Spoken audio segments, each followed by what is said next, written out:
in the world is, or actually it's imposed sometimes. You have the authority that's imposed from the top down, ¿no? La autoridad que se impone de arriba para abajo. Un ejército, un gobernante, ¿no? Que como que impone. ¿Por qué le impone? Porque yo tengo el poder, ¿no? And that's kind of the authority that a lot of people are rebelling against, the rebeliones, porque ya hay corrupción, todo eso, ¿no? That type of authority. Now there's good vertical authority, the bishop and the pope, and we believe in that there needs to be a hierarchy of authority. Una corporación necesita tener autoridad, porque si no, caos, ¿no? Entonces hay que tener, ¿no? Pues si es el que manda, pues hay que obedecer porque es el que manda, ¿no? So you have that kind of authority, except sometimes it's misused or abused, ¿no? Gobernantes, políticos que abusan de la autoridad. Entonces there's another type of authority that's called inner authority, que es la autoridad que tiene alguien por quien es, ¿no? Por ejemplo, cuando alguien se para a hablar que ha sufrido, que salvó a otra persona, entonces uno escucha a esa persona y dice, esta persona tiene autoridad por lo que ha vivido, lo que es, It's people who have inner authority because of what they lived, what they've suffered, what they've been able to do, accomplish. Y así era la Madre Teresa, ¿no? Que llegaba a las Naciones Unidas, she went to the United Nations, this little woman, and she got up there and said, give me all the children that you don't want. La gente, don't abort children. Give me the children that you don't want. I'll take them. Y hablaba así, ¿no? De una manera, y entonces la gente estaba impresionada. Why were they impressed? Because she had inner authority. Because she really did that. She really took care of the people that others didn't want. No es como un político que se para y diga, no, yo voy a cuidar a los pobres y después se gastan. You find out that the money for the poor is being, cualquier gobierno aquí o en México.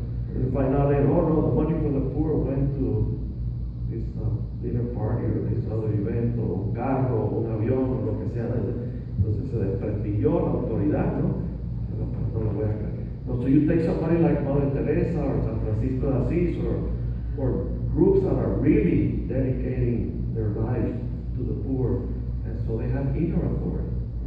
In that sense, I would say somebody like Rafael Garcia has inner authority, in my opinion. Okay.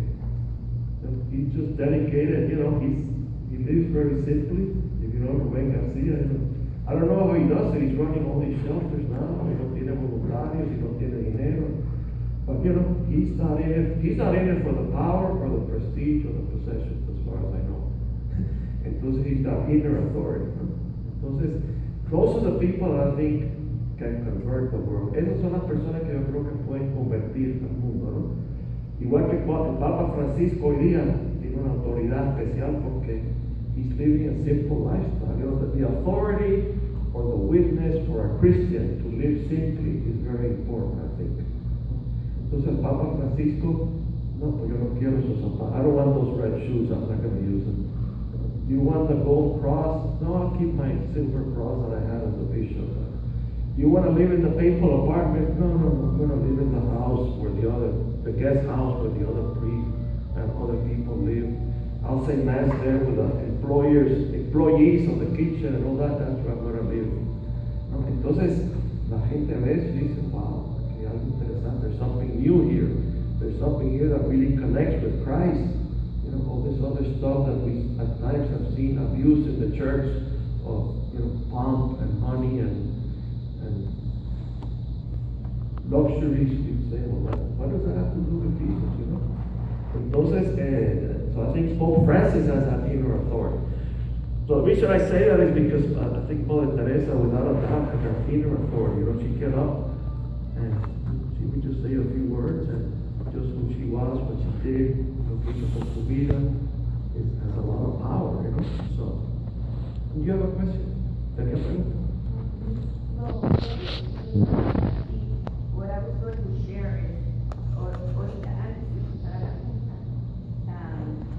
right now before we started the meeting, we were asked that Nancy Hall, we have all the Wednesday dinners.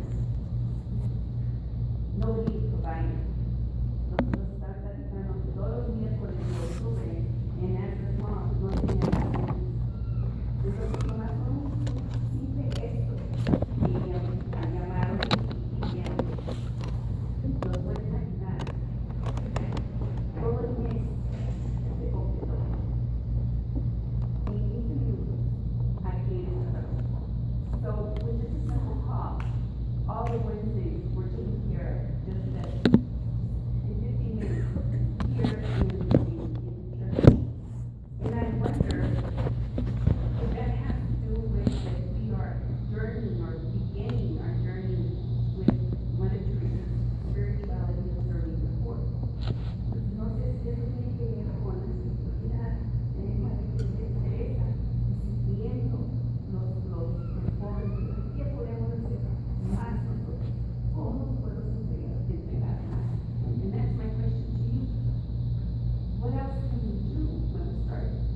just answer what I can think of right now. That's become a full answer. But one of them is, I think just keep your eyes and your heart open to see where does God lead you. Like if you start at Nazareth,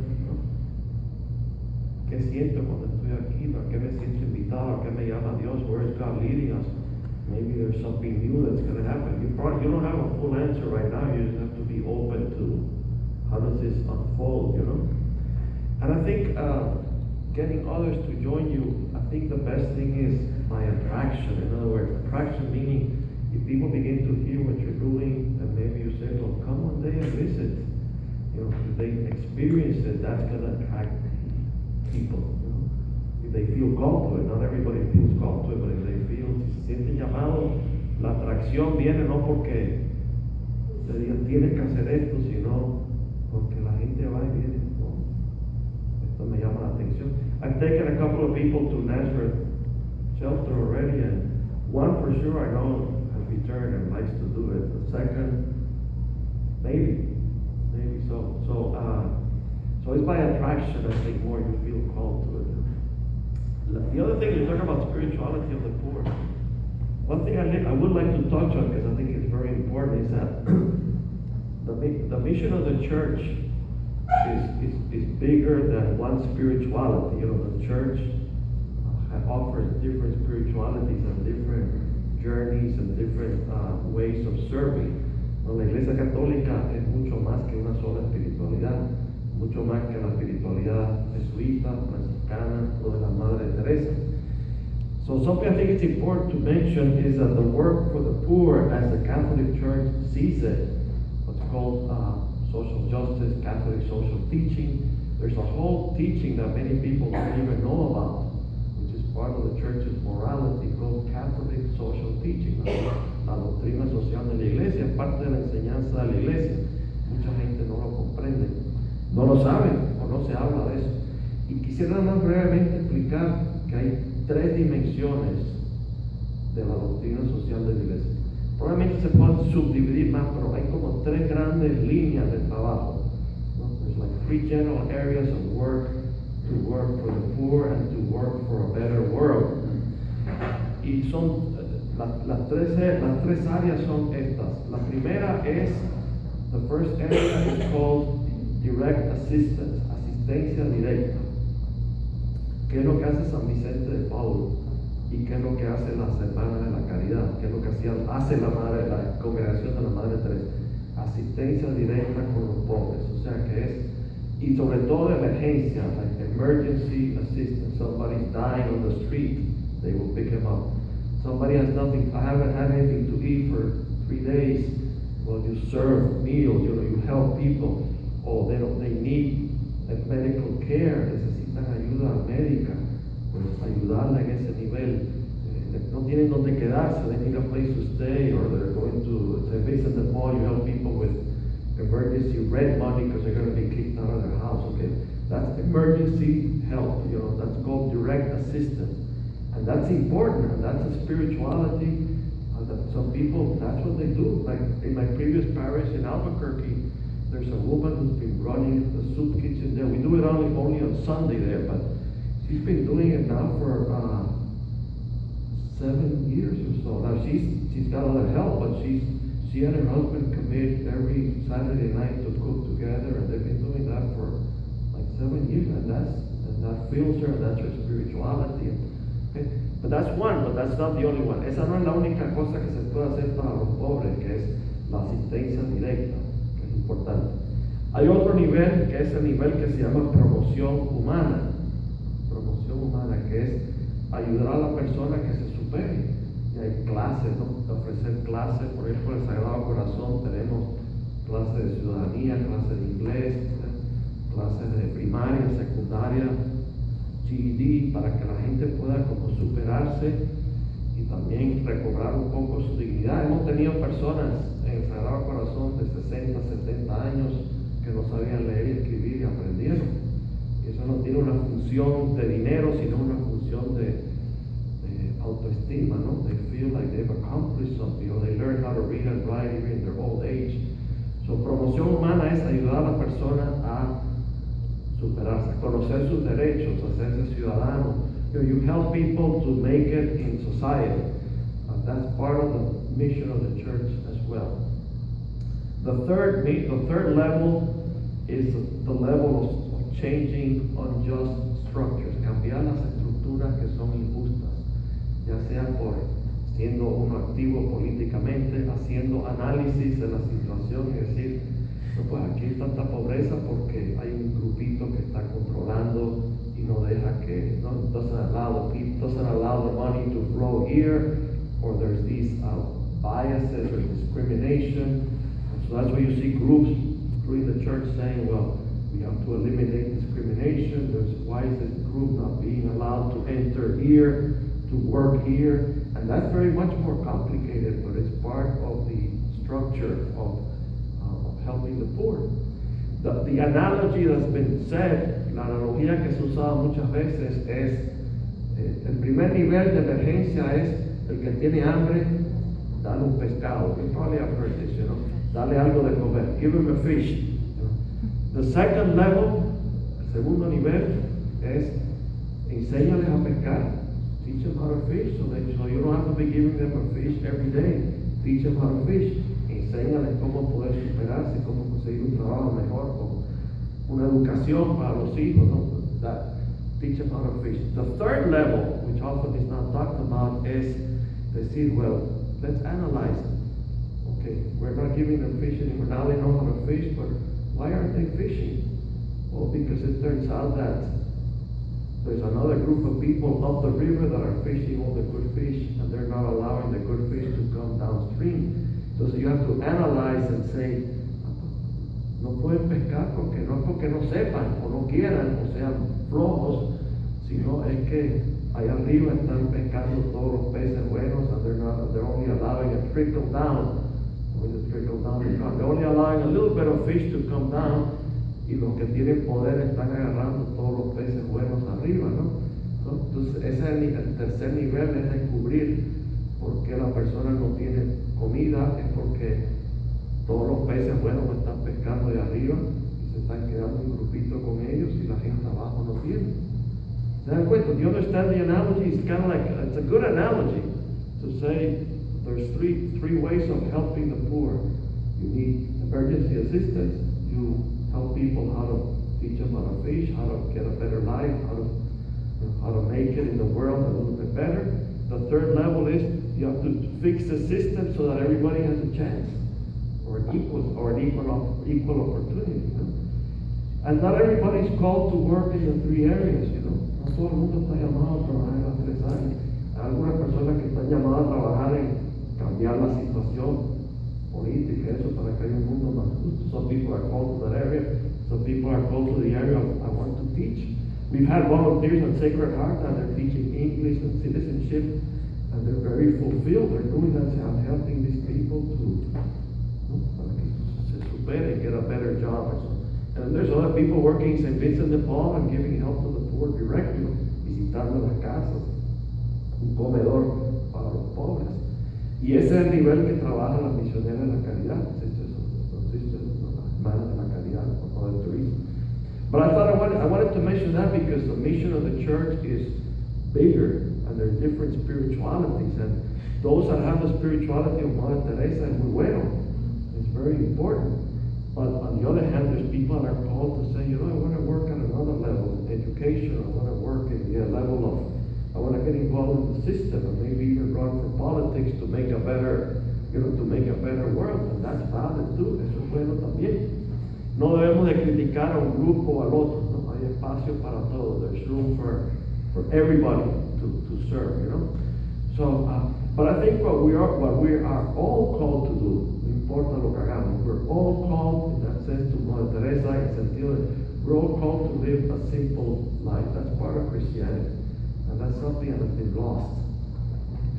Porque como cristianos debemos vivir una vida sencilla, take what we need, live simply, share, no vivir para las cosas materiales. Hay gente que vive nada más que para el power, prestige, and possessions. There's people that live, even if they're poor, they want to have a lot, they want to accumulate, they want to control, Entonces la vida vida espiritual sí debe ser una vida entregada, sencilla, ¿no? Y puede ser, uno puede tener mucho dinero, más dinero, menos dinero, pero es una persona desprendida, una persona sencilla, es una persona que comparte. So that general spirituality is important for everybody, ¿no? And there's a lot of gray areas, hay muchas como matices de todo esto, ¿no? Bueno, así como blanco y negro, cada uno caemos en distintas categorías, pero el seguir a Jesús implica seguir a Jesús, seguir su estilo de vida, seguir su simplicidad, seguir el camino de misericordia, ¿no? We're followers of Jesus, we're called to follow His way, and His style, and what He taught. So in that sense, we're all called to that simplicity of life. Maybe not as radical as Mother Teresa, ¿no? Yo prendo aire acondicionado por la noche. I'm sure you all turn on your air conditioning at night, ¿no? Lo prenden o swamp cooler o lo que sea, pero nosotros a veces no estamos tan radicales de decir, no eating for me. Pero not everybody's called to that. Pero sí estamos llamados a vivir de alguna manera sencillo, no así de una manera ostentosa, ¿no? Se dice como kind of show off. And unfortunately, we do have a lot of Christians, Catholics that like to show off, you know. It's hard to justify that from a Christian point of view, pero es difícil justificar eso, ¿no? Entonces, pues eso es todo lo que quería compartir. No sé si ya son las 8, ya casi las 8, así que no sé si tiene algún otro comentario o pregunta.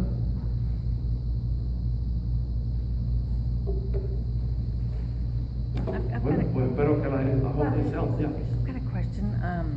I moved here about 3 years ago and wanted to somehow contribute to the hungry, the poor of El Paso. So I've been giving money to El Pasonians, feed the poor for El Pasonians. Do you ever see any of that money go to? What's the name of the group? It's feeding El Pasonians. I don't know. I really don't. I've only been back once, so I don't know. Anyway, I've not seen the way the money's distributed. The thank you letters are the same exact everything.